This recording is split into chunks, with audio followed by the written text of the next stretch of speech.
आई वडील बेडरूम मध्ये जात आहेत तर ते का जात आहेत असे प्रश्न पडतात मुलांना. म्हणजे आई वडील सेक्स करतात हे पण मुलांना माहिती नसतं. म्हणजे मूल जेव्हा तुम्हाला विचारतं की आई कंडोम म्हणजे काय ग, तुमची ततपप होते ना बरोबर. की अरे याला कसं कळलं की कंडोम म्हणजे काय. सेक्शुअलिटी हा भाग 90% महत्वाचा आहे वैवाहिक जीवनात. हेच पटलेलं नाहीये मुळात. त्यामुळे होतं कसं की हा आमचं झालं आता तुझं असं व्हायला नको. भीती, फक्त भीती घातली जाते. आणि आजकाल माझ्याकडे प्री मॅरिटल सुद्धा खूप केसेस आहेत की बाकी काही प्रॉब्लेम नाहीये लग्नामध्ये, हे कसं करायचं नाही माहिती आम्हाला.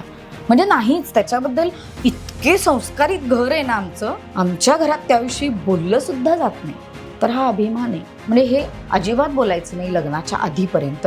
आणि अचानक लग्न झाल्यानंतर एका खोलीमध्ये पुरुषाबरोबर स्त्री बरोबर सेक्स करायचा.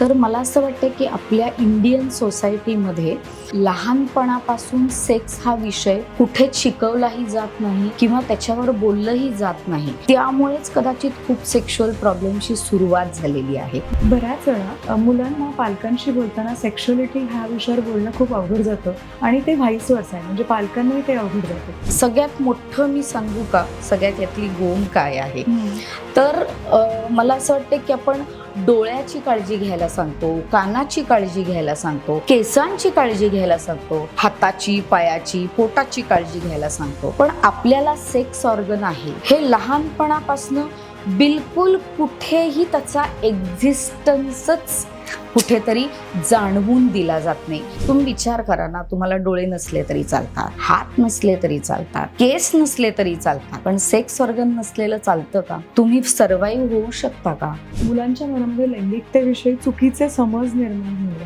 म्हणून आपण काय करू शकतो का? लैंगिकतेविषयी खरं सांगायचं झालं तर सगळे चुकीचेच समज आहेत आजपर्यंत. चांगले समजच नाहीयेत.